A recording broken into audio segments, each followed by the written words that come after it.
Question: when a man realizes the self, what will he see? Bhagavan: there's no seeing.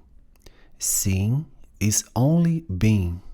The state of self-realization, as we call it, is not attaining something new or reaching some goal which is far away, but simply being that which you always are and which you always have been.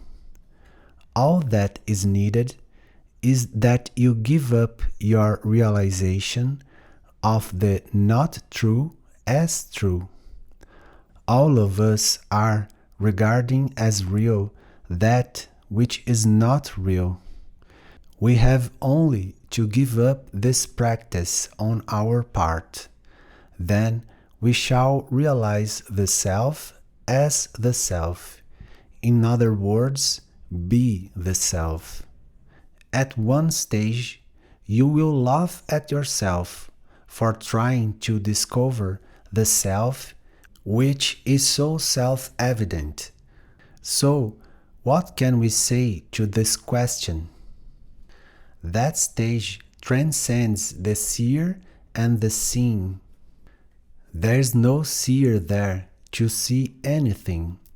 The seer who is seeing all this now ceases to exist, and the self alone remains.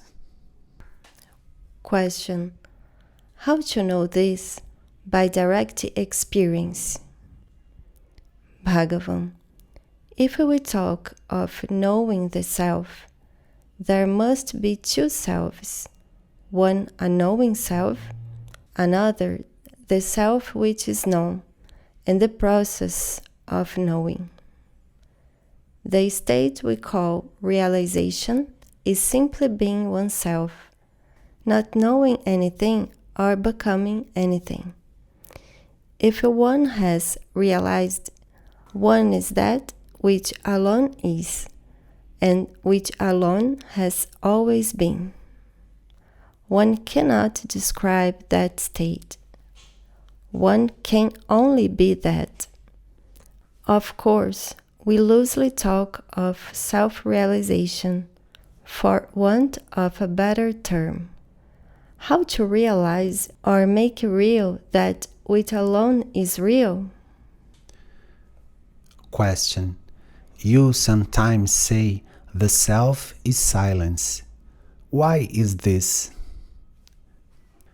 Bhagavan: for those who live in self, as the beauty devoid of thought, there's nothing which should be thought of.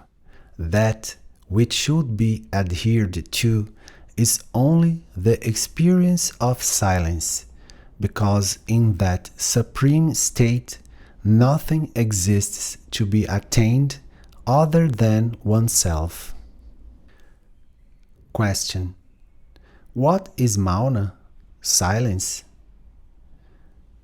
Bhagavan: that state which transcends speech and thought is Mauna.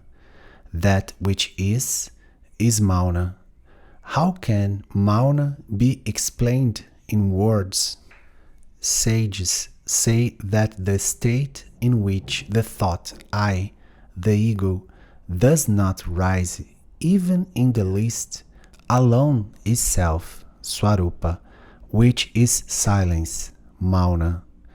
That silent self alone is God. Self alone is the jiva, individual soul. Self alone is this ancient world. All other knowledges are only petty and trivial knowledges. The experience of silence alone is the real and perfect knowledge. Know that the many objective differences are not real, but are mere superimpositions on self, which is the form of true knowledge.